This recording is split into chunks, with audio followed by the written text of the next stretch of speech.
ನಮಸ್ಕಾರ, ನ್ಯೂಸ್ 11 ಕರ್ನಾಟಕಕ್ಕೆ ಸ್ವಾಗತ. ನಾನು ಥಾನಮ್ಮ.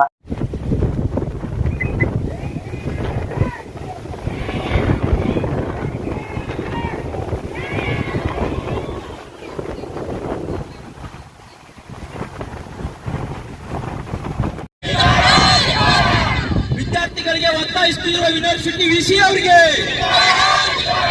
ವಿದ್ಯಾರ್ಥಿಗಳಿಗೆ ಮೋಸದಿಂದ ಶುಲ್ಕ ಕಟ್ಟಬೇಕೆಂದು ಒತ್ತಾಯಿಸುತ್ತಿರುವ ಯೂನಿವರ್ಸಿಟಿ ವಿಸಿ ಅವರಿಗೆ ವಿದ್ಯಾರ್ಥಿಗಳಿಗೆ ಮಾರ್ಗದರ್ಶನ ನೀಡಲು ಶುಲ್ಕವನ್ನು ವಧಿಸಬೇಕೆಂದು ಒತ್ತಾಯಿಸುತ್ತಿರುವ ಯೂನಿವರ್ಸಿಟಿ ಡೈರೆಕ್ಟರ್ ಅವರಿಗೆ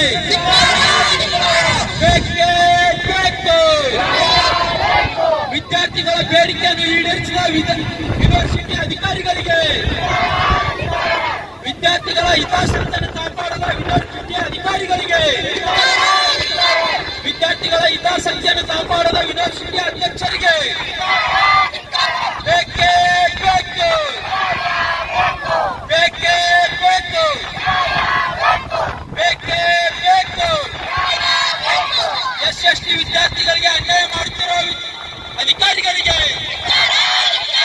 ವಿದ್ಯಾರ್ಥಿಗಳಿಗೆ ಸವಲತ್ತು ನೀಡದ ಅಧಿಕಾರಿಗಳಿಗೆ, ವಿದ್ಯಾರ್ಥಿಗಳಿಗೆ ಅನ್ಯಾಯ ಮಾಡುತ್ತಿರುವ ಯೂನಿವರ್ಸಿಟಿ ಅಧಿಕಾರಿಗಳಿಗೆ, ವಿದ್ಯಾರ್ಥಿಗಳ ಮೇಲೆ ಕಾಳಜಿ ಇಲ್ಲದ ಯೂನಿವರ್ಸಿಟಿ ಅಧಿಕಾರಿಗಳಿಗೆ, ಫ್ರೀ ಅಂತೇಳಿ ಇವತ್ತು ವಸೂಲಿ ಮಾಡುತ್ತಿರುವ ಯೂನಿವರ್ಸಿಟಿ ಅಧಿಕಾರಿಗಳಿಗೆ, ವಸೂಲಿಯಾದ ಫ್ರೀ ಅಂತೇಳಿ ಇವತ್ತು ವಸೂಲಿ ಮಾಡುತ್ತಿರುವ ಅಧಿಕಾರಿಗಳಿಗೆ ಬೇಕೇ ಬೇಕು, ಬೇಕೇ ಬೇಕು. ವಿದ್ಯಾರ್ಥಿಗಳಿಗೆ ವಂಚನೆ ಮಾಡುತ್ತಿರುವ ಅಧಿಕಾರಿಗಳಿಗೆ, ಯೂನಿವರ್ಸಿಟಿಯಲ್ಲಿ ಯಾವುದೇ ಮೂಲಭೂತ ಸರ್ಕಾರ ಕೊಡದೇ ಇರತಕ್ಕಂಥ ಅಧಿಕಾರಿಗಳಿಗೆ, ವಿದ್ಯಾರ್ಥಿಗಳ ಬಗ್ಗೆ ಕಾಳಜಿ ಇಲ್ಲದ ಯೂನಿವರ್ಸಿಟಿ ಅಧಿಕಾರಿಗಳಿಗೆ, ವಿದ್ಯಾರ್ಥಿಗಳನ್ನು ವಂಚಿಸುತ್ತಿರುವ ವಸತಿ ನಿಲಯದ ಅಧಿಕಾರಿಗಳಿಗೆ ಬೇಕೇ ಬೇಕು, ಬೇಕೇ ಬೇಕು, ಬೇಕೇ ಬೇಕು. ವಿದ್ಯಾರ್ಥಿಗಳ ಹಿತಾಸಕ್ತಿ ಕಾಪಾಡದ ಯೂನಿವರ್ಸಿಟಿ ಅಧಿಕಾರಿಗಳಿಗೆ, ವಿದ್ಯಾರ್ಥಿನಿಯರಿಗೆ ಅನ್ಯಾಯ ಮಾಡುತ್ತಿರುವ ವಸತಿ ನಿಲಯದ ಅಧಿಕಾರಿಗಳಿಗೆ, ವಿದ್ಯಾರ್ಥಿನಿಯರಿಗೆ ವಂಚನೆ ಮಾಡುತ್ತಿರುವ ಯೂನಿವರ್ಸಿಟಿ ಅಧಿಕಾರಿಗಳಿಗೆ ಬೇಕೇ ಬೇಕು, ಬೇಕೇ ಬೇಕು. ಜಿಂದಾಬಾದ್, ಜಿಂದಾಬಾದ್, ಟಿವಿಪಿ ಜಿಂದಾಬಾದ್.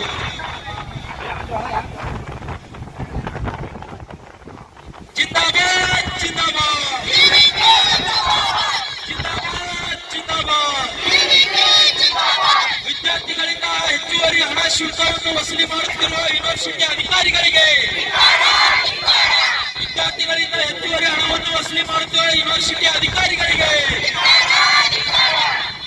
ವಿದ್ಯಾರ್ಥಿನಿಯರಿಗೆ ಹೆಚ್ಚುವರಿ ಹಣವನ್ನು ವಸೂಲಿ ಮಾಡುತ್ತಿರುವ ಅಧಿಕಾರಿಗಳಿಗೆ,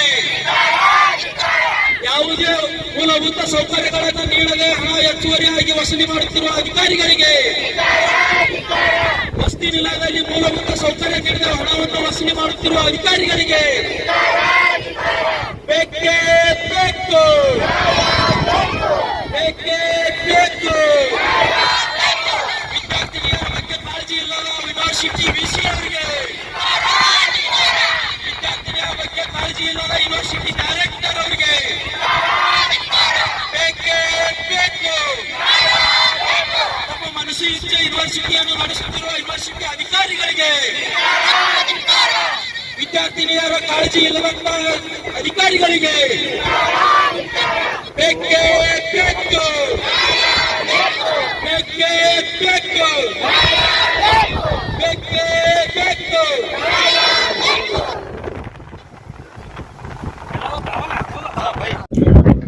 ಇವತ್ತು ದಲಿತ ವಿದ್ಯಾರ್ಥಿ ಪರಿಷತ್ ಜಿಲ್ಲಾ ಘಟಕ ವಿಜಯಪುರ ನೇತೃತ್ವದಲ್ಲಿ ಅಕ್ಕಮಹಾದೇವಿಯನ್ನು ವಿಜಯಪುರ ಜಿಲ್ಲೆಯಲ್ಲಿ ಒಂದು ಮಹಿಳಾ ಯೂನಿವರ್ಸಿಟಿ ಇದೆ. ಈ ಮಹಿಳಾ ಯೂನಿವರ್ಸಿಟಿ ಇವತ್ತು ಕಟ್ಟಿರ್ತಕ್ಕಂಥದ್ದು ನಂಜುಂಡ ಸ್ವಾಮಿಯವರು ಈ ಒಂದು ಶೋಷಿತ ಜನಾಂಗದ ಉತ್ತರ ಕರ್ನಾಟಕದ ಎಲ್ಲಾ ಮಹಿಳೆಯರಿಗೂ ಕೂಡ ಒಂದು ಸುವ್ಯವಸ್ಥಿತವಾದ ಸ್ವಾತಂತ್ರ್ಯಯುತವಾದ ಶೈಕ್ಷಣಿಕ ಅಭಿವೃದ್ಧಿಗಾಗಿ ನೀನು ಯೂನಿವರ್ಸಿಟಿ ಕಟ್ಟಿದಾರ. ಆದ್ರೆ ಆ ಒಂದು ಕಾರ್ಯ ಇವತ್ತು ಈಡೇರಿಲ್ಲಪ್ಪ ಅಂತೇಳಿ ನಾವು ಇವತ್ತು ಆಶೆಯನ್ನ ವ್ಯಕ್ತಪಡಿಸ್ತಾ ಇದೀವಿ. ಯಾಕಪ್ಪ ಅಂತಂದ್ರೆ ಈ ಒಂದು ಯೂನಿವರ್ಸಿಟಿಯಲ್ಲಿ ಕಲೀಲಿಕ್ಕೆ ಬರ್ತಕ್ಕಂಥ ಮಕ್ಕಳು ಯಾರಪ್ಪ ಅಂತಂದ್ರೆ ಶೋಷಿತ ಜನಾಂಗದ ವಿದ್ಯಾರ್ಥಿಗಳು. ಅವ್ರಿಗೆ ಇವತ್ತು ಯಾವುದೇ ಇಲ್ಲಿ ಮೂಲಭೂತ ಸೌಕರ್ಯ ಆಗಿರ್ಬೋದು, ಲೆಕ್ಚರ್ಸ್ ಆಗಿರ್ಬೋದು, ಅವ್ರಿಗೆ ಸ್ವತಂತ್ರತೆ ಆಗಿರ್ಬೋದು ಏನೂ ಕೂಡ ಇವತ್ತು ಅವ್ರಿಗೆ ಜಾಗೃತಿ ಮಾಡುವ ನಿಟ್ಟಿನಲ್ಲಿ ಇವತ್ತು ಆಡಳಿತ ಮಂಡಳ ಈ ಯೂನಿವರ್ಸಿಟಿ ಮಂಡಳ ಇವತ್ತು ಏನ್ ಬೇಜವಾಬ್ದಾರಿತನ ವರ್ತನೆ ಮಾಡ್ತಾ ಇದೆ, ಅದರ ವಿರುದ್ಧ ನಾವು ಇವತ್ತು ಹೋರಾಟವನ್ನು ಮಾಡ್ತಾ ಇದ್ದೀವಿ. ನಾವು ಹೋರಾಟದ ಉದ್ದೇಶ ಏನಪ್ಪಾ ಅಂತಂದ್ರೆ ಈ ಯೂನಿವರ್ಸಿಟಿಯಲ್ಲಿ ಕಲಿತಕ್ಕಂತ ಏನು UG ಸ್ಟೂಡೆಂಟ್ ಇದ್ದಾರೆ, ವಿದ್ಯಾರ್ಥಿನಿಯರಿದ್ದಾರೆ, ಆ ವಿದ್ಯಾರ್ಥಿನಿಯರಿಗೆ ಅಡ್ಮಿಷನ್ ಮಾಡುವಂತ ಒಂದು ಸಂದರ್ಭದಲ್ಲಿ ಯಾವುದೇ ಶುಲ್ಕ ಇರೋದಿಲ್ಲ. ಕೇವಲ 100 ರೂಪಾಯಿ ಮಾತ್ರ ಕಟ್ಟಿರಿ, ಎಲ್ಲವೂ ಕೂಡ ಫ್ರೀ ಇರ್ತದೆ. ನಮಗೆ 3 ವರ್ಷ ಕೂಡ ನೀವು ನಿಮ್ಮ ಒಂದು ಪದವಿ ಕೋರ್ಸ್ ಮುಗಿಯುವವರೆಗೂ ಆ ಒಂದು ವಸತಿ ನಿಲಯದಲ್ಲಿ ಎಲ್ಲವೂ ಕೂಡ ಮೂಲಭೂತ ವ್ಯವಸ್ಥೆ ಒಂದು ನಿಮ್ಗೆ ನೀಡ್ತೇವೆ ಅಂತೇಳಿ ಅಡ್ಮಿಷನ್ ತಗೊಂಡು ಇವತ್ತು ಸುಮಾರು 3 ವರ್ಷದಿಂದ ಇದ್ದಾರೆ. ಯಾರು ಕೂಡ ಫೀ ಕಟ್ಟಬೇಕು ಏನೂ ಇಲ್ಲ, ಶುಲ್ಕ ಕಟ್ಟದೆ ರೀತಿಯಾಗಿ ಇವತ್ತು ಸುಮ್ಮನೆ ಇದ್ದು ಇವತ್ತು ವಿದ್ಯಾರ್ಥಿಗಳಿಂದ ಹೆಚ್ಚುವರಿಯಾಗಿ ನಮ್ಮ ಒಂದು ಯೂನಿವರ್ಸಿಟಿ ಹೊರೆ ಆಗ್ತಾ ಇದೆ. ಪ್ರತಿಯೊಬ್ರು ಕೂಡ ವರ್ಷಿಗೆ 8 ಸಾವಿರ ಅಂತೇಳಿ 24,000 ರೂಪಾಯಿಯನ್ನ ಕಟ್ಟಬೇಕಂತೇಳಿ ಇವತ್ತು ವಿದ್ಯಾರ್ಥಿನಿಯರಿಗೆ ಒತ್ತಾಯಿಸ್ತಾ ಇದ್ದಾರೆ. ಇವತ್ತು ಏಕಾಏಕಿ 24,000 ತುಂಬಬೇಕಪ್ಪ ಅಂತಂದ್ರೆ ಶೋಷಿತ ಜನಾಂಗದ ವಿದ್ಯಾರ್ಥಿಗಳು ಯಾವ ಮೂಲದಿಂದ ತುಂಬಬೇಕು ಅಂತಕ್ಕಂಥದ್ದು ಯೂನಿವರ್ಸಿಟಿ ವಿಷಯ ಆಗಿರ್ಬೋದು, ಡೈರೆಕ್ಟರ್ ಆಗಿರ್ಬೋದು, ಅವರಿಗೆ ನಾವು ಇವತ್ತು ಪ್ರಶ್ನೆ ಮಾಡ್ತಾ ಇದ್ದೇವೆ. ಇವತ್ತು ವಿದ್ಯಾರ್ಥಿನಿಯರಿಗೆ ಸ್ಕಾಲರ್ಶಿಪ್ ಮೂಲಕ ತುಂಬಬೇಕಪ್ಪ ಅಂದ್ರೆ ಸ್ಕಾಲರ್ಶಿಪ್ ಕೂಡ ಬರ್ತಾ ಇಲ್ಲ. ಆ ಬಂದ್ರು ಕೂಡ 2,000 3,000 ರೂಪಾಯಿ ಸ್ಕಾಲರ್ಶಿಪ್ ಬರ್ತಾ ಇದೆ. ಆ ಸ್ಕಾಲರ್ಶಿಪ್ ಅನ್ನ ಅವರು ಒಂದು ಶೈಕ್ಷಣಿಕ ಏನು ಫೀ ಇರ್ತದಲ್ಲ, ಆ ಫೀ ಅನ್ನ ಕಾಲೇಜ್ ಕಮಿಟಿಗೆ ಇವತ್ತು ತುಂಬಿದ್ದಾರೆ. ಮತ್ತೆ ಇವತ್ತು ಹಾಸ್ಟೆಲ್ಗೂ ಕೂಡ ಇವತ್ತು ಪ್ರತಿ ವರ್ಷದ 8,000ದಿಂದ 24,000 ರೂಪಾಯಿ ತುಂಬಬೇಕಂತಂದ್ರೆ ಇವತ್ತು ಅದು ಅಷ್ಟು ದೊಡ್ಡ ಅಮೌಂಟ್ ಈ ಒಂದು SC/ST ವಿದ್ಯಾರ್ಥಿಗಳಿಗೆ ತುಂಬೋದು ಆಗುದಿಲ್ಲ. ಅದಕ್ಕಾಗಿ ನಮ್ಮ ಒಂದು ಬೇಡಿಕೆಯನ್ನ ಇವು ಫ್ರೀ ಶುಲ್ಕವನ್ನ ನಾವು ಇವತ್ತು ಯಾರು ಕೂಡ ಕಟ್ಟೋದಿಲ್ಲ. ಆ ಕಟ್ಟೋವರೆಗೂ ನೀವೇನಾದ್ರೂ ಕಟ್ಟಿಸ್ಕೋತೀನಪ್ಪ ಅಂತಂದ್ರೆ ಈ ಹೋರಾಟವನ್ನ ಇನ್ನೂ ತೀವ್ರವಾಗಿ ಉಗ್ರವಾಗಿ ಜನಸಾಮಾನ್ಯವನ್ನ ಮುಟ್ಟುವರೆಗೂ ನಾವು ಯೂನಿವರ್ಸಿಟಿ ಗೇಟ್ ಅಷ್ಟೇ ಅಲ್ಲ, ಈ ಯೂನಿವರ್ಸಿಟಿಯಲ್ಲಿ ಏನು ಭ್ರಷ್ಟ ಅಧಿಕಾರಿಗಳ ಅವ್ರನ್ನ ಓಡಿಸುವವರೆಗೂ ಈ ಹೋರಾಟ ನಿಲ್ಲೋದಿಲ್ಲ ಅಂತೇಳಿ ಈ ಒಂದು ಯೂನಿವರ್ಸಿಟಿ ಅಧಿಕಾರಿ ಮಂಡಳಿಗೆ ನಾವು ಇವತ್ತು ಹೋರಾಟದ ಮೂಲಕ ಎಚ್ಚರಿಕೆಯನ್ನ ಮಾಡ್ತಾ ಇದ್ದೇವೆ. 1 ರೂಪಾಯಿ ಕೂಡ ನಮ್ಮ ವಿದ್ಯಾರ್ಥಿಗಳು ಕಟ್ಟೋದಿಲ್ಲ. ಅದಕ್ಕಾಗಿ ಈ ಹೋರಾಟ ಮಾಡ್ತಾ ಇದ್ದೇವೆ. ನಮ್ಮ ಒಂದು ಬೇಡಿಕೆಯನ್ನ ಈಡೇರಿಸುವವರೆಗೂ ನಮ್ಮ ಹೋರಾಟ ನಿಲ್ಲೋದಿಲ್ಲ ಅಂತೇಳಿ ಈ ಮಾಧ್ಯಮ ಮುಖಾಂತರ ತಮ್ಮಲ್ಲಿ ತಿಳಿಸಲು ಇಚ್ಛೆ ಪಡ್ತಾ ಇದ್ದೇನೆ. ಅಕ್ಷಯ್ ಕುಮಾರ್, ದಲಿತ ವಿದ್ಯಾರ್ಥಿ ಪರಿಷತ್, ವಿಜಯಪುರ. ಯೂನಿವರ್ಸಿಟಿ ವಿದ್ಯಾರ್ಥಿನಿ. ನಾವು ಯಾಕೆ ಹೋರಾಟ ಮಾಡಕತ್ತೀವಿ ಅಂದ್ರೆ ಸ್ಟಾರ್ಟಿಂಗ್ ಬಂದಾಗ ಎಲ್ಲರೂ ನಮಗೆ 100 ರೂಪೀಸ್ ಅಷ್ಟೇ ಫೀ ಐತಿ, ಮತ್ ನೀವು ಏನೋ ಅಮೌಂಟ್ ಕಟ್ಟುದಿಲ್ಲ ಅಂತ ಅಂದಿದ್ರು. 1 ಇಯರ್ ಸುಮ್ ಕೂತಿದ್ರು. ನೆಕ್ಸ್ಟ್ 2ನೇ ಇಯರ್ ನಾವು ಹೇಳಕತ್ತಿದ್ರು ಅವ್ರು ಕಟ್ಟಬೇಕು ಅನ್ನೋಣ. ನಾವೇನೋ ಸ್ಟ್ರೈಕ್ ಮಾಡಿದೀವಿ, ಅವಾಗಿನ ಹೇಳಿದ್ರು ನೀವು ಏನು ಕಟ್ಟುದಿಲ್ಲ, ಹೀಗೆ ಇರ್ರಿ ಅಂತ ಇಷ್ಟು ದಿನ ಇಟ್ಕೊಂಡಾರ. ಮತ್ 3 ಇಯರ್ಸ್ ಮುಗಿದ ತಕ್ಷಣ ಈಗ ಲಾಸ್ಟ್ ಕ್ಲಿಯರೆನ್ಸ್ ಕೇಳೋಣ.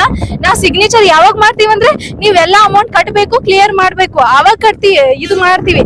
ಮತ್ತು ಒಂದೊಂದು ವರ್ಡ್ ಟೀಚರ್ಸ್ ಹೆಂಗ್ ಹೇಳ್ತಾರ ಗೊತ್ತು, ಅವ್ರು ನಮ್ಗೋಸ್ಕರ ಬಂದಾರ ಅಂತ ಗೊತ್ತಿಲ್ಲ, ಅವ್ರಿಗೋಸ್ಕರ ನಾವು ಅನ್ಕೊಂಡಾರ. ಮತ್ ನಮಗೆ ಏನು ಧರ್ಮಶಾಲಾ ಒಳಗಿರ್ತೀರಿ, ಧರ್ಮಶಾಲಾ ತಿಳ್ಕೊಂಡಿರ ಏನಂತ ಅಂದ್ರೆ ಒಂಥರ ಬೈತಾರ ಎಲ್ಲಾರು. ಮತ್ತ ವಾಯ್ಡನ್ ಅವರು ತುಂಬಾ ಒಂಥರ ಶೋಷಣೆ ಮಾಡ್ತಾರ, ನಾವು ದಲಿತ ಅದೀವಂತ ಶೋಷಣೆ ಮಾಡಕತ್ತಾರ. ಮತ್ತ ಇಷ್ಟು ದಿನ ನಿಮಗ್ ಸಂವಿಧಾನ ಫ್ರೀ ಕೊಟ್ಟಾರ, ಈಗ್ರಿ ತೆಗಿಬೇಕಂತ ನಮ್ ಮುಂದೆ ಹೇಳ್ತಾರ. ನಮ್ ಮುಂದೆ ಹೇಳಿದ್ರೆ ಏನು ಪ್ರಯೋಜನ ಹೇಳ್ರಿ? ಇಷ್ಟೆಲ್ಲ ದಬ್ಬಾಳಿಕೆ ಮಾಡಿ ನಮಗ್ ಊಟನೂ ಸರಿ ಕೊಡಲ್ಲ. ಊಟ ಸರಿ ಇಲ್ಲ ಅಂದ್ರೆ ಏನಂತಾರ, ತಿನ್ರಿ, ನೀವೇನ್ ಫ್ರೀ ಒಳಗ್ ತಿಂತೀರಿ ಅಂತಂತಾರ್ರಿ.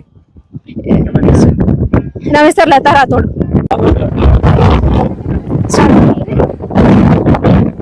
ಇವತ್ತು ನಾವ್ ಎಲ್ಲಾರು SC/ST ವಿದ್ಯಾರ್ಥಿನಿಗಳು, ದಲಿತ ವಿದ್ಯಾರ್ಥಿಗಳನ್ನು ಹೋರಾಟ ಮಾಡ್ಲಕ್ ಬಂದೀವಿ. ಯಾಕಂದ್ರೆ SC/ST ವಿದ್ಯಾರ್ಥಿಗಳಿಗೆ ಮೊದ್ಲ ಸ್ಟಾರ್ಟಿಂಗ್ ಅಡ್ಮಿಷನ್ ತಗೊಳ್ಳೋ ಟೈಮಿಗೆ ನಮ್ಗೆ ಏನ್ ಹೇಳಿದ್ರು, ನಿಮ್ಗೇನು ವಸತಿ ನಿಲಯ ಶುಲ್ಕ ಇರೋದಿಲ್ಲ, ಬರೀ 100 ರೂಪಾಯಿ ಕೊಟ್ಟು ನೀವು ಅಡ್ಮಿಷನ್ ಮಾಡ್ಕೋಬಹುದು ಅಂತ ಹೇಳಿದ್ರು.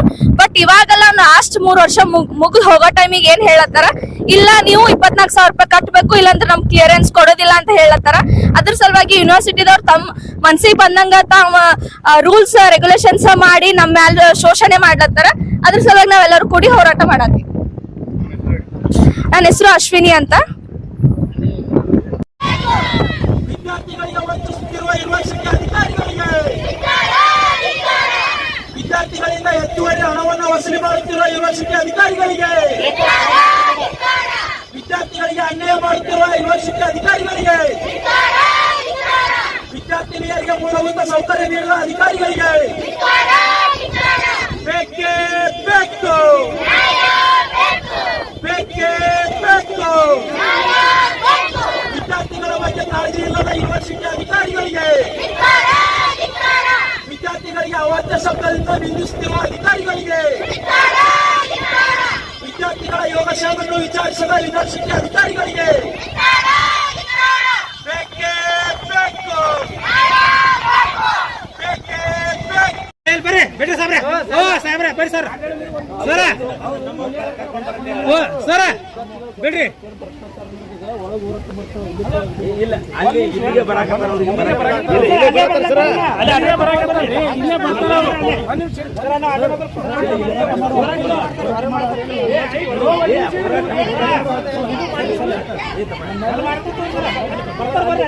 ಇಲ್ಲೇ ಬರ್ತಾರೆ ಅವರು ಇಲ್ಲೇ ಬರ್ತಾರೆ ಸರ್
ವಿದ್ಯಾರ್ಥಿಗಳಿಂದ ಹೆಚ್ಚುವರಿ ಹಣ ವಸೂಲಿ ಮಾಡುತ್ತಿರುವ ಯೂನಿವರ್ಸಿಟಿ ಅಧಿಕಾರಿಗಳಿಗೆ,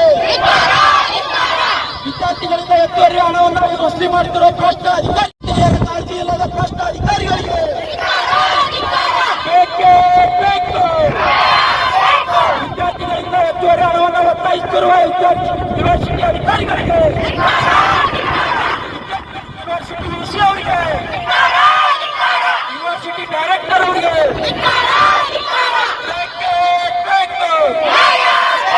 ವಿದ್ಯಾರ್ಥಿಗಳ ಬಗ್ಗೆ ಕಾಳಜಿ ಇಲ್ಲದ ಯೂನಿವರ್ಸಿಟಿ ಡೈರೆಕ್ಟರ್ ಅವರಿಗೆ, ಭ್ರಷ್ಟ ಡೈರೆಕ್ಟರ್ ಅವರಿಗೆ ಬೇಕೇ ಬೇಕು, ಬೇಕೇ ಬೇಕು. ಒಂದ್ಸಲ ಭಾರತೀಯ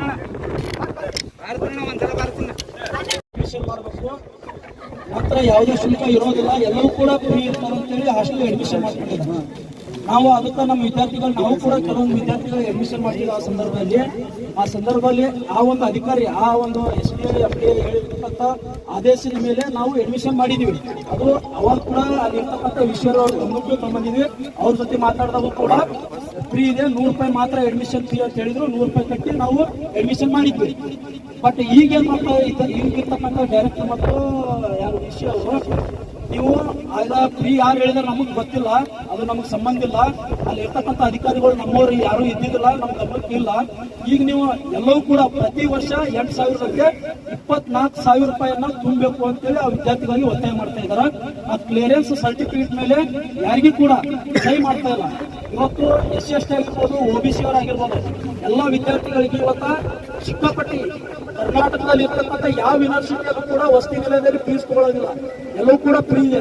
ತಗೊಂಡ್ರು ಕೂಡ 2,500ರಿಂದ 3,000 ರೂಪಾಯಿ ಮಾತ್ರ ಇದೆ. ಇವ್ರು ಯಾಕೆ 6,000, 8,000, 16,000 ರೂಪಾಯಿ ತಗೋತಾ ಇದ್ದೀರಿ? ಆ ಹಣವನ್ನ ಎದಕ್ಕೆ ಖರ್ಚು ಮಾಡ್ತಾ ಇದ್ದೀರಿ? ಯಾಕಪ್ಪ ಅಂದ್ರೆ ಇವತ್ತು ಬಿಲ್ಡಿಂಗ್ ನಮ್ಮ ಫಂಡ್ಲೆ ಕಟ್ಟಿದ್ದೀವಿ, ನಮ್ಮ SC/ST ಫಂಡ್ಲೆ ಕಟ್ಟಿರ್ತಕ್ಕಂಥ ಬಿಲ್ಡಿಂಗ್. ಅದ್ರ ಮೇಂಟೆನೆನ್ಸ್ಗೆ ಪ್ರತಿ ತಿಂಗಳು ಬರೀ 100 ಹುಡುಗರು 8,000 ಹಿಡಿದ್ರೆ ಸುಮಾರು ಲಕ್ಷಾಂತರ ರೂಪಾಯಿ ಆಗ್ತದೆ. ಒಂದು ವರ್ಷಕ್ಕೆ ಇಷ್ಟು ಲಕ್ಷಾಂತರ ರೂಪಾಯಿಯನ್ನ ಬರೀ ಮೇಂಟೆನೆನ್ಸ್ ಖರ್ಚು ಮಾಡ್ತಾ ಇದ್ದೀರೋ, ಯಾವ ಉದ್ದೇಶಕ್ಕೆ ನೀವು ಇಷ್ಟು ಹಣವನ್ನು ವಸೂಲಿ ಮಾಡ್ತಾ ಇದ್ದೀರಿ ಅದನ್ನ ಸ್ಪಷ್ಟವಾಗಿ ನಿರ್ಧಾರ ಮಾಡಬೇಕು. ಇನ್ನು ಪ್ರತಿ ವರ್ಷ 2014ರಿಂದ ಇಲ್ಲಿವರೆಗೂ ಪ್ರತಿ ವರ್ಷ 8 ಕೋಟಿ ರೂಪಾಯಿ ಅನುದಾನ ಬಂದಿದೆ. ಆಂಜನೇಯ ಸಾಹೇಬರು ನಿಲ್ಲಿಸಿದಾಗ ಈಗ ಎಷ್ಟು ಬಂದಿರೋ ಇನ್ನೂ ಮಾಹಿತಿ ಇಲ್ಲ. ಅವಾಗ ಹಣವನ್ನು ಕೂಡ ಯಾವ್ದು ಖರ್ಚು ಮಾಡಿದ್ದೀವಿ, ನಮ್ಮ ವಿದ್ಯಾರ್ಥಿಗಳಿಗೆ SC/ST ವಿದ್ಯಾರ್ಥಿಗಳಿಗೆ ಯಾವ ಉದ್ದೇಶಕ್ಕೆ ಖರ್ಚು ಮಾಡಿದ್ದೀರಿ, ಆ ಆದ್ರೂ ಕೂಡ ಅಷ್ಟು ಹಣ ಬಂದ್ರೂ ಕೂಡ ಯೂನಿವರ್ಸಿಟಿಗೆ ನಮ್ಮ ವಿದ್ಯಾರ್ಥಿಗಳಿಂದ ಯಾಕೆ ಹಣವನ್ನ ವಸೂಲಿ ಮಾಡ್ತಾ ಇದ್ದೀರಿ ಅದು ನಮಗೆ ನೇರವಾಗಿ ಹೇಳಬೇಕು. ಒಂದೊಂದಾಗೆ ಹಣವನ್ನ ಏನ್ ಮಾಡ್ತಾ ಇದ್ದೀರಿ, ಯಾಕೆ ವಸೂಲಿ ಮಾಡ್ತಾ ಇದ್ದೀರಿ ಅದು ಸ್ಪಷ್ಟವಾಗಿ ಹೇಳಬೇಕು. ನಮ್ಮ ಬೇಡಿಕೆ ಒಂದೇ. ನಮ್ಮ ಬೇಡಿಕೆ ಏನಪ್ಪಾ ಅಂದ್ರೆ ನಮ್ಮ ವಿದ್ಯಾರ್ಥಿಗಳು SC/ST ಆಗಿರ್ಬೋದು, OBC ಆಗಿರ್ಬೋದು, ಯಾರು ಕೂಡ ₹1 ವಸತಿ ನಿಲಯದ ಫೀಸನ್ನ ಕಟ್ಟೋದಿಲ್ಲ. ಅವ್ರಿಗೆ ಯಾರಿಗೂ ಕೂಡ ₹100 ಅಡ್ಮಿಷನ್ ಫೀ ಬಿಟ್ಟು ₹1 ಕಟ್ಟೋದಿಲ್ಲ. ಅವ್ರು ಆ ಬೇಡಿಕೆಯನ್ನು ಈಡೇರಿಸುವವರೆಗೂ ನಮ್ಮ ಹೋರಾಟ ನಿರಂತರವಾಗಿರ್ತದೆ. ಇದು ನಮ್ಮ ಬೇಡಿಕೆ. ಅದಕ್ಕೆ ಮಾತ್ರ ಅವರು ಸ್ಪಷ್ಟತೆಯನ್ನು ನೀಡಬೇಕು. ಅದೇ ನಮ್ಮ ಬೇಡಿಕೆ.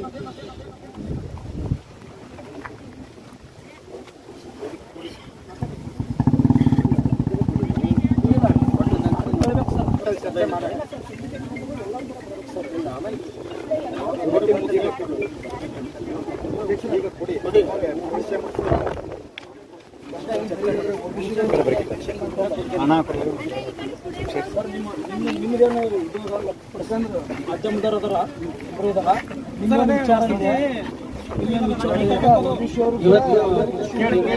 ವಿದ್ಯಾರ್ಥಿ ಮದುವೆಯನ್ನ ಮಾಡಿಕೊಂಡಿದ್ದಾರೆ. ಆದರೆ ಸಮಾಜ ಕಲ್ಯಾಣ ಇಲಾಖೆಯಿಂದ ರಿಯಂಬರ್ಸ್ಮೆಂಟ್ ಅವರಿಗೆ ನೇರವಾಗಿ ವಿದ್ಯಾರ್ಥಿನಿಯರಿಗೆ ನೇರವಾಗಿ ಹೋಗುತ್ತೆ. ಅದು ವಿಶ್ವವಿದ್ಯಾಲಯಕ್ಕೆ ಬರುವುದಿಲ್ಲ. ವಿಶ್ವವಿದ್ಯಾಲಯದ ಯಾವುದೇ ಪಾತ್ರನೂ ಇದರಲ್ಲಿ ಇರುವುದಿಲ್ಲ. ಸಮಾಜ ಕಲ್ಯಾಣ ಇಲಾಖೆಯಲ್ಲಿ ಬಿಡುಗಡೆ ಅಂತ ಶಿಕ್ಷಕರ ರಿಯಂಬರ್ಸ್ಮೆಂಟ್ ಮಾಡಬೇಕು, ಮರುಪಾವತಿಸಬೇಕು ಅನ್ನುವಂಥದ್ದಿದೆ. ಅದನ್ನು ಅವರು ಮಾಡಬೇಕಾಗುತ್ತೆ. ಸುತ್ತೋಲೆಯಂತೆ ನಾವು ಕ್ರಮ ಜರುಗಿಸ್ತಾ ಇದ್ದೀವಿ. ವಿಶ್ವವಿದ್ಯಾಲಯ ಯಾವುದೇ ಹೆಚ್ಚುವರಿ ಹಣವನ್ನು ವಸೂಲಿ ಮಾಡ್ತಾ ಇಲ್ಲ. ಸರ್, ನನ್ನ ನೇರ ಪ್ರಶ್ನೆ ಊಟಕ್ಕಷ್ಟೇ ರೊಕ್ಕ ಕೊಡ್ತಾರೆ ಮತ್ತು ರೂಮ್ಸ್ ಹೇಳಿಕೆ ಸರ ಎಲ್ಲೋ ಸಿಂಡಿಕೇಟ್ ಮೆಂಬರ್ ಬರಬೇಕಿಲ್ಲ. ಈಗ ನೋಡಿ, ಅದನ್ನೇ ಚರ್ಚೆ ಮಾಡ್ತಾ ಇದ್ದೀವಿ. ನಮ್ಗೆ ಸ್ಪಷ್ಟತೆ ನೀಡಬೇಕು. ಇಲ್ಲಾಂದ್ರೆ ನಾವು ಹೋರಾಟ ನಿರಂತರ ಈಗ ನೋಡಪ್ಪ, ಸ್ಪಷ್ಟೀಕರಣ ಕೊಡ್ತೀವಿ. ಈಗ ಮನವಿ ಕೊಟ್ಟಿದ್ದೀರಿ, ಇಲ್ಲೇ ಇಷ್ಟಕ್ಕೆ ಮುಗಿಲಿಲ್ಲ. ಚರ್ಚೆ ಮಾಡಿ ನಾವು ಹೋರಾಟ ಮುಗಿಸಂಗಿಲ್ಲ. ಚರ್ಚೆ ಮಾಡಿದ ನಂತರ ಬಂದಂತ ತೀರ್ಮಾನವನ್ನ ನಿಮಗೆ ತಿಳಿಸ್ತೀವಿ, ಲಿಖಿತವಾಗಿ ತಿಳಿಸ್ತೀವಿ. ತಿಳಿಸ್ತೀರಿ ಸರ್? ಇಲ್ಲ, ನಿರ್ಧಾರ ಆಗ್ತದೆ. ನಾನು ನಿರ್ಧಾರ ಮಾಡುವಂತ ಇದಕ್ಕೆ 6 ಗಂಟೆಗೆ ನಾನು ಎಂಡೋರ್ಸ್ ಮಾಡ್ತೀನಿ. ಮೀಟಿಂಗ್ ಮುಗಿದ ಮೇಲೆ ಇದುವರೆಗೆ ಬನ್ನಿ. ನಮ್ಮ ವಿಚಾರ ನೀವೇನು ಬೇಡಿಕೆಯನ್ನು ಕೊಟ್ಟಿದ್ರೆ ಲಿಖಿತವಾಗಿ ನಾನು ಕೊಡ್ತೇನೆ. ಸಮಾಜ ಕಲ್ಯಾಣ ಇಲಾಖೆಯನ್ನು ಕೂಡ ತಾವು ಒತ್ತಾಯ ಮಾಡಬೇಕು. ಸರ್, ಈಗ ನಿಯಮ ಅನುಸಾರವಾಗಿ ಫೀಸ್ ತಗೊಳ್ತಾ ಇರೋದು ನೀವೆಲ್ಲರೂ? ಯಾವುದೇ ನಿರ್ಧಾರ ಇಲ್ಲ, ನಿಮಗೆ ಗೊತ್ತಿದೆ. ವಿಶ್ವವಿದ್ಯಾಲಯ ಅವರಿಗೆ ಹೋಗುತ್ತೆ. ಒಂದ್ ನಿಮಿಷ ನೇರವಾಗಿ ವಿದ್ಯಾರ್ಥಿಗಳ ಅಕೌಂಟ್ಗೆ ಹೋಗುತ್ತದೆ. ರಿಯಂಬರ್ಸ್ಮೆಂಟ್ ಮರುಪಾವತಿಯನ್ನು ಅವರೇ ಮಾಡಬೇಕು. ನಾವು ಯಾವುದೋ ಯಾರನ್ನು ಒತ್ತಾಯ ಮಾಡ್ತಾ ಇದ್ದೀವಿ, ಸ್ವಯಂ ಪ್ರಯತ್ನ ಅವರೇ ಮಾಡಬೇಕಾಗಿದೆ. ನಾವು ಒಂದು ಮಾತು ತಿಳಿಸೋಣ. ಏನು ನೇರವಾಗಿ ವಿದ್ಯಾರ್ಥಿಗಳ ಅಕೌಂಟ್ಗೆ ಹೋಗ್ತಾ ಇದ್ದೀವಿ. ಸರ್ಕಾರದ ಕಾಲೇಜ್ ಫೀಸ್ ಕಟ್ಟಿದ ಆಲ್ರೆಡಿ ಆ ಅಕೌಂಟಿಂದ 2,000-3,000 ಬಂದಿದ್ದವರಿಗೆ ಕಾಲೇಜ್ ಫೀಸ್ ಕಟ್ಟಿದಾರ. ಅಷ್ಟು ಫೀಸ್ ಅದರೊಳಗೆ ಸಾಲ ಮಾಡ್ಬೇಕಾದ್ರು. ಸಭೆಯಲ್ಲಿ ಚರ್ಚೆ ನೀವು 6 ಗಂಟೆವರೆಗೂ ನಾವು ಇಲ್ಲೇ ಇರ್ತೀವಿ.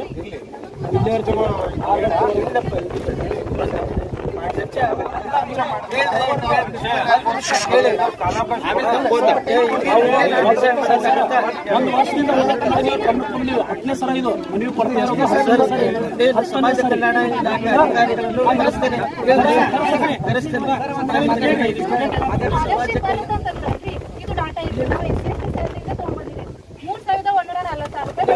ನೀವು ಚಲನ ಎಷ್ಟು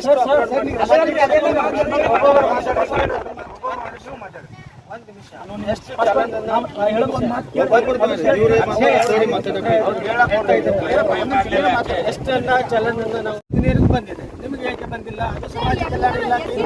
ನಾನು ಕೇಳ್ತೇನೆ, ಸಮಾಜ ಕಲ್ಯಾಣ ಇಲಾಖೆ ಅಧಿಕಾರಿಗಳ ಹೇಳಿ, ಜಿಲ್ಲಾ ಸಮಾಜ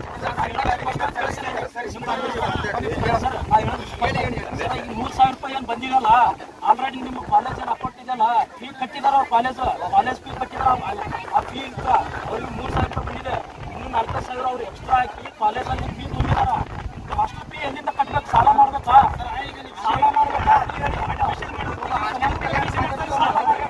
ತಂದೆ ತಾಯಿ ಸಾಲ ಮಾಡ್ಬೇಕಾ? ವಿದ್ಯಾರ್ಥಿಗಳು ದುಡಿಬೇಕಾ? ಅಡ್ಮಿಷನ್ ಮಾಡೋತ್ತಿಗೆ ನಿಮ್ಮ ಅಧಿಕಾರಿಗಳು ₹100 ವಸತಿ ನಿರ್ವಹಣೆಗಳಂತ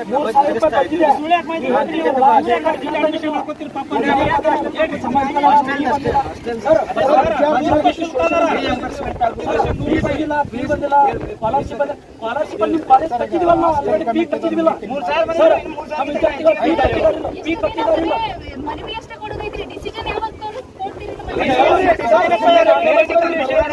ಆಗಬೇಕು. ಅಲ್ಲಿವರೆಗೂ ನಮ್ಮ ಹೋರಾಟ ಮಟ್ಟಗೊಳಿಸಿಲ್ಲ.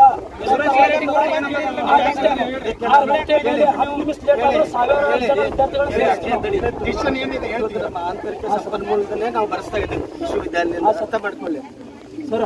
ಅದಕ್ಕಾಗಿ ನಮ್ಮ ಯೂನಿವರ್ಸಿಟಿ ಸುಮಾರು ನಮ್ಮ SST ಫಂಡ್ ಬಂದಿದೆ, ಏನು ಸುಮಾರು ಕೋಟಿ ರೂಪಾಯಿ ಬಂದಿದೆ. ಅದನ್ನ ಎಲ್ಲೆಲ್ಲಿ ಬೇಕಲ್ಲ ನಮ್ಗೆ ಕೊಡಿ, ನಾನು ಕೊಡ್ತೀನಿ. ನಾವು ಕೊಟ್ಟಿದ್ದೀವಿ. ಎಷ್ಟು ಸರಿ ಮನೆ ನಾಟಕಗಳು ಬೇಡ ನಮ್ಗೆ. ಅಂತ ನಾಟಕಗಳನ್ನ ದಾಂಭಿಕತೆಯನ್ನ ನೋಡಿದ್ವಿ ನಾವು. ಅಕ್ಷಯ್ ಅಕ್ಷಯ್ ಅಕ್ಷಯ್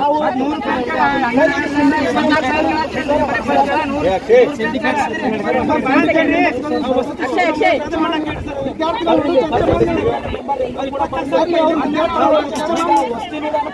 ಎಲ್ಲಿಂದ ಕಟ್ಟಬೇಕು?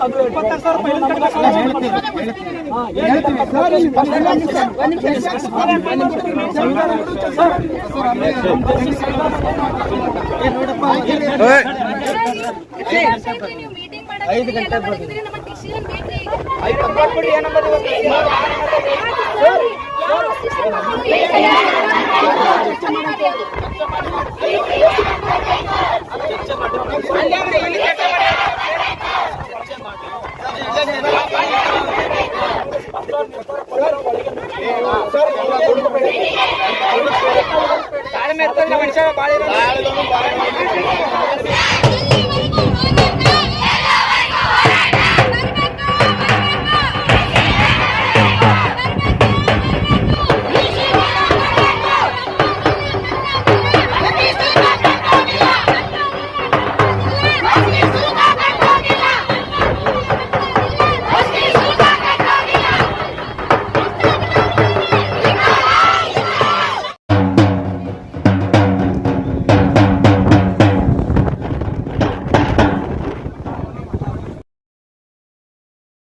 ಆಗ್ಬೇಕು ಸರ್. ಅದು ಎಷ್ಟು ವರ್ಷ? 2 ವರ್ಷದಿಂದ ಹೋರಾಟ ಮಾಡ್ತಿದ್ವಿ ನಾವು.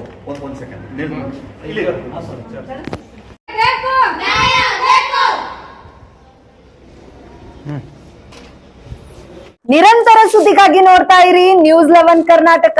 ಲೈಕ್ ಮಾಡಿ, ಶೇರ್ ಮಾಡಿ, ಸಬ್ಸ್ಕ್ರೈಬ್ ಮಾಡಿ ಹಾಗೂ ಬೆಲ್ ಐಕಾನ್ ನ ಒತ್ತಿರಿ.